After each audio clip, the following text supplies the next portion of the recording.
I caught my girlfriend cheating at our favorite cabin. She thought I'd never find out, but when I did, I vanished without a word and took everything with me. Months later, she tried to rewrite the story, but I had the final word. Why is your Jeep parked outside the Wilsons' cabin? That question stopped me cold as I stepped out of the ski lodge restroom, a half-eaten protein bar still in my hand. My sister Nora stood there, her breath visible in the crisp mountain air, phone clenched like a warning. She didn't ask casually. Her voice had that sharp, slicing edge it only got when something was deeply, unmistakably wrong. I blinked at her, my brain stuttering like a jammed gear. What? I just came back from the lookout trail, she said. Saw it plain as day, parked right next to Brad's truck. Brad.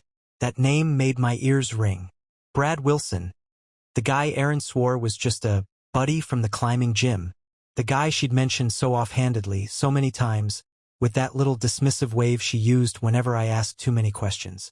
He's harmless, babe, she'd say. You're being weird. But he wasn't harmless. Not anymore, because I hadn't driven my Jeep up here. I'd flown in from Boise late Friday, took a shuttle from the airport straight to Suncrest Ridge Resort. Erin had my car back in the city, or so I thought. I mean, maybe someone else. I started. It's your license plate, Drew, Nora said. And you know how I know that? Because you never fixed the busted corner. It's hanging off the back like a sad little flag. I didn't speak. Couldn't. My pulse felt like it had moved to the base of my throat. I could hear the blood roaring in my ears louder than the wind whipping through the pines. Nora softened a bit, touching my arm. I thought maybe it was a surprise visit. Maybe Erin came up here to join you or something. No, she hadn't told me anything like that. We were supposed to have space this weekend. She'd insisted on it. Said I needed the quiet. Recharge, she called it. Alone time. But she wasn't in Boise. She was here. And if Brad's truck was here too. I need to see for myself, I said quietly. Nora nodded once and handed me her phone. On it, a blurry zoomed-in photo. My green Jeep, Brad's black Ram, and two figures stepping out onto the porch of the Wilsons' rental. Arms touching, faces half hidden under a shared blanket, but unmistakably Erin's blonde hair. Are you okay? Nora asked, voice low. I wasn't, but I said, yeah, even though my chest was burning like I'd swallowed the wrong kind of fire. Because the real question wasn't what I was going to see when I got there. The real question was, what was I going to do about it? I didn't say much as we cut through the trees. Just nodded when Nora asked if I wanted company. She kept a few paces behind me, boots crunching lightly in the snow, knowing better than to fill the silence. My breath came out in short clouds, faster than I wanted, angrier than I wanted. The trail leading up to the Wilsons' rental curved along the ridge like a spine. I knew that cabin, rustic but upscale, rented out year-round to tourists with money and secrets. Erin and I had talked about staying there once. I remember her saying how perfect it would be for a quiet weekend getaway. Now the irony scraped against my ribs. As the trees thinned, I spotted the chimney first, smoke curling lazily into the pale sky. Then the cabin itself came into view, tucked like a secret into the snow-covered slope. And there, parked side by side in the gravel turnout, were the cars. My Jeep, his truck. It was real. I crouched behind a cluster of trees, heart hammering. Part of me still hoped it wasn't her. That maybe, somehow, this was a mix-up, a look-alike vehicle, a cruel coincidence. But then I saw the door swing open, and Erin stepped outside. No coat, just one of those oversized sweatshirts she always stole from me. Hair up in a lazy bun. She looked relaxed, happy even, and behind her, Brad appeared holding 2 mugs of something warm. He leaned in. She laughed, soft and real, and for a second he kissed her temple. I felt something deep in me twist and snap. Nora whispered, I'm so sorry. I held up a hand. Didn't want sympathy. Not yet. Not while everything in my chest was collapsing inward like a house with rotten beams. I need to go, I said. She looked at me. Are you sure? I nodded. My hands were shaking, but not from the cold. I stood up and took one slow, deliberate step forward.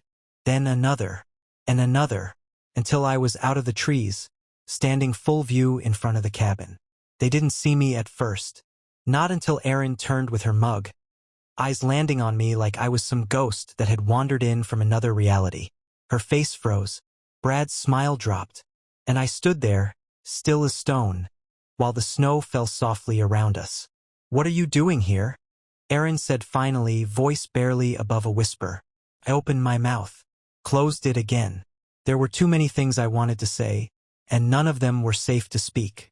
So I asked the only question that made sense. "Why?"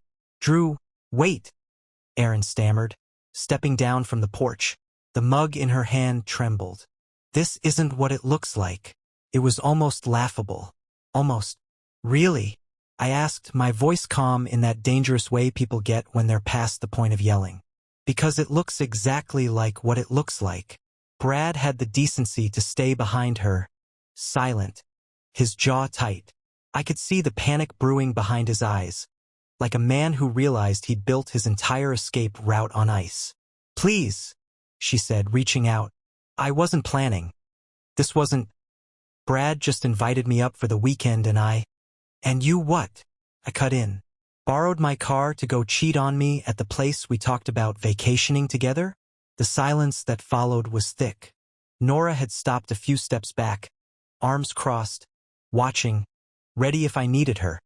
But she knew this wasn't her moment. Erin's mouth opened, but nothing came out.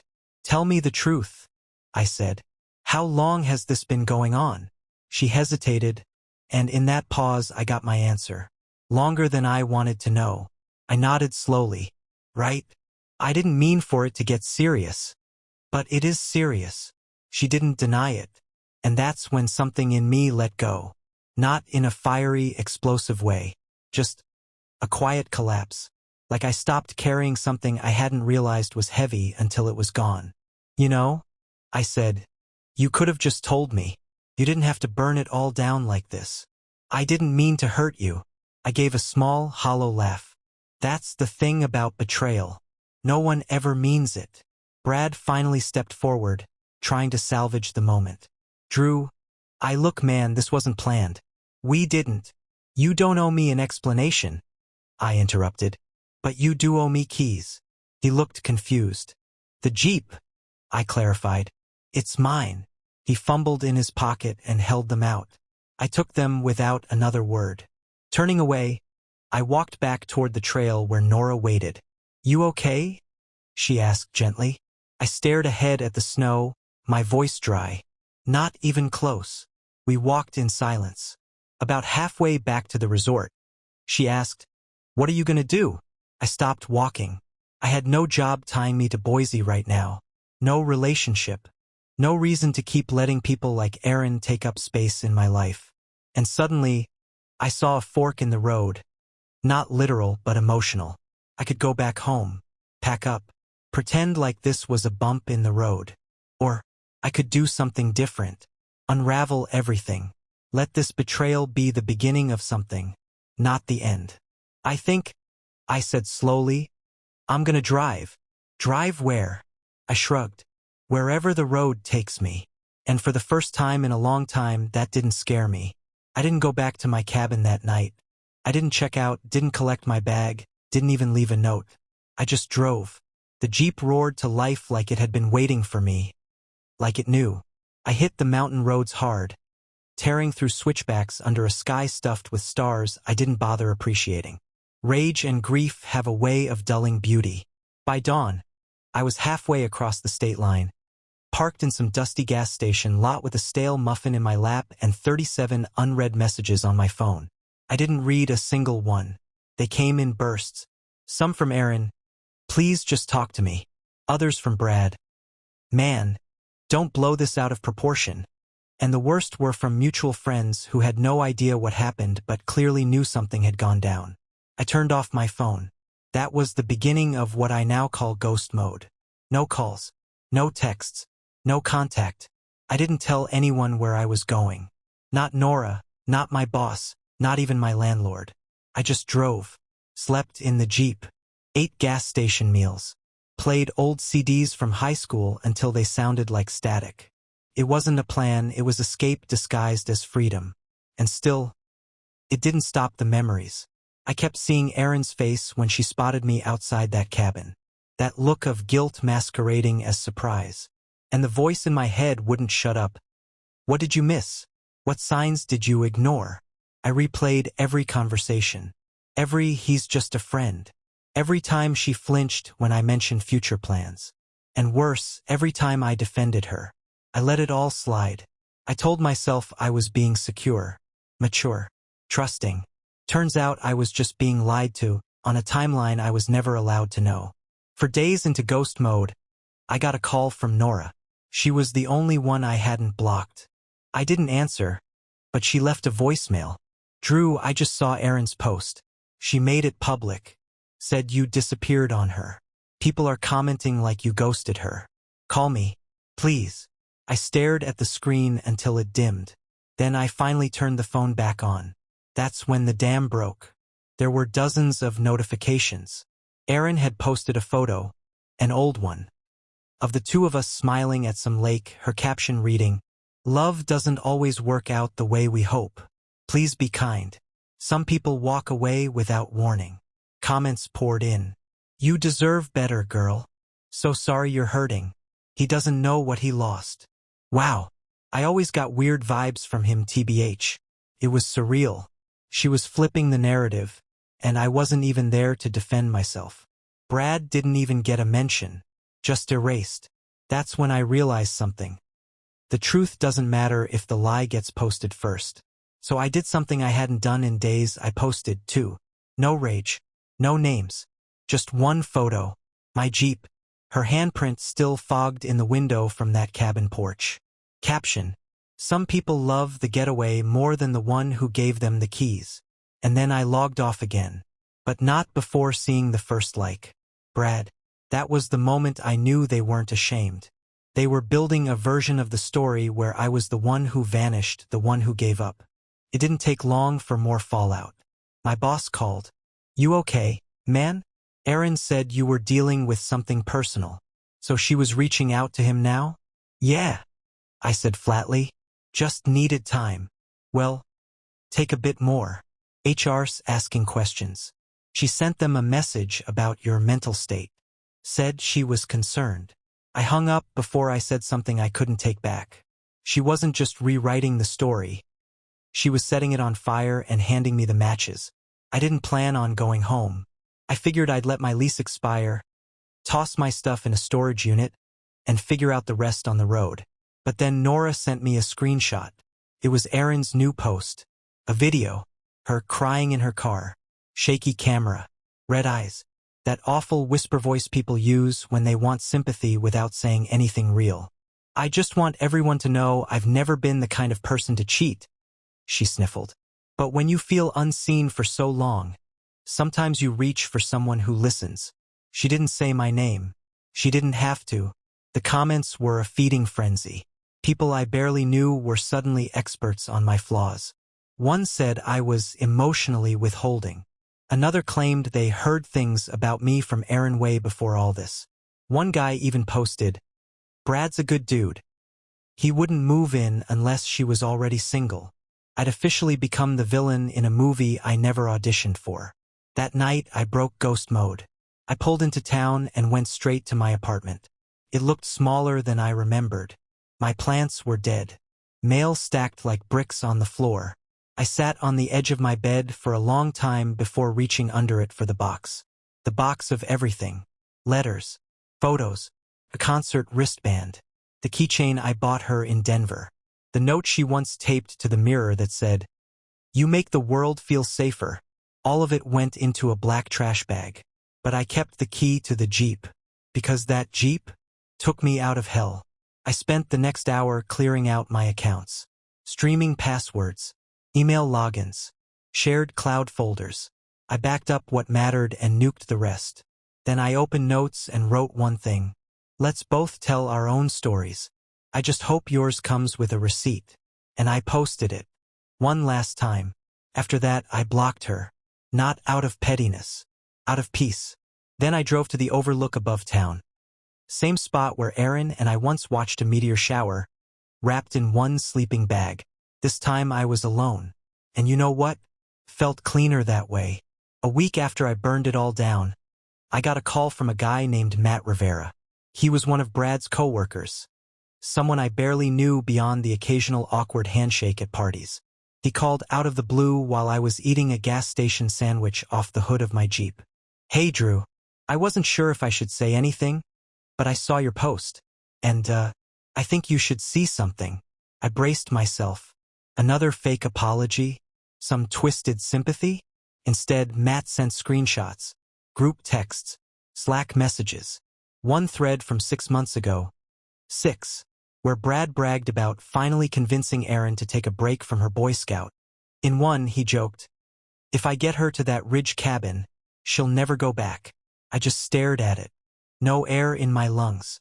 This wasn't a mistake. It was a campaign. A slow, intentional erosion of everything I thought was solid. And the worst part? Erin played along. She wasn't tricked. She wasn't lost. She chose the sabotage. I messaged Matt. "Thanks. You didn't have to do that." He replied, "You deserved the truth. People forget screenshots live forever." I sat with it for a long time. Then I got in the Jeep and drove to my old ER station. I walked straight up to the chief and handed in my badge. "You sure?" he asked. "You're one of the best we've got." "I need to go fix someone else," I said. "This one." He nodded like he understood. I didn't even pack up my locker. Just walked out.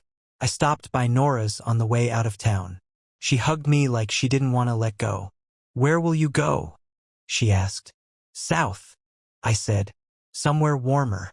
Someplace where no one knows my name." She smiled. "Try not to fix anyone else for once, yeah?" "I'll try." As I pulled away, I saw her waving in the rearview. For the first time since that day on the ridge, I didn't feel like I was running. I felt like I was beginning. I made it to New Mexico before I finally exhaled. The town I landed in was called Ruidoso, just big enough for a diner, 2 gas stations, and a post office that closed by 4. I found a room above a bookstore where the walls smelled like cedar and forgotten paperbacks. I didn't talk much to anyone the first few days. Mostly just hiked, journaled, watched the sun dip behind the desert hills. But one morning, while grabbing coffee at the diner, I got a message from an unknown number. It just said, "You left some things behind. I've been meaning to return them, but I guess now they're just mine. Erin." No greeting, no apology, just a claim. Attached was a photo of the apartment. My guitar leaning by the wall. A hoodie I used to wear on cold nights. The compass I kept on my nightstand.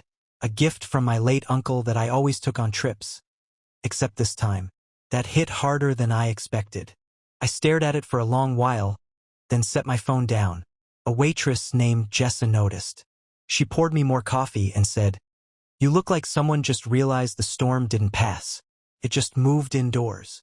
That line stuck with me, because she was right. Erin wasn't done. She hadn't found closure. She'd found a stage. I thought about responding, telling her to toss the stuff or keep it, whatever made her feel powerful. But then I remembered something. That compass didn't belong to her. It didn't even belong to me. It belonged to the version of me who still believed everyone had a line they wouldn't cross. So I texted back, "Keep what helps you sleep. But know this, some things aren't meant to be returned. They're meant to remind you of what you lost." Then I blocked the number for good. And this time, it felt like closing a door instead of just pulling it shut behind me. Later that night, I opened a notebook and wrote 3 words.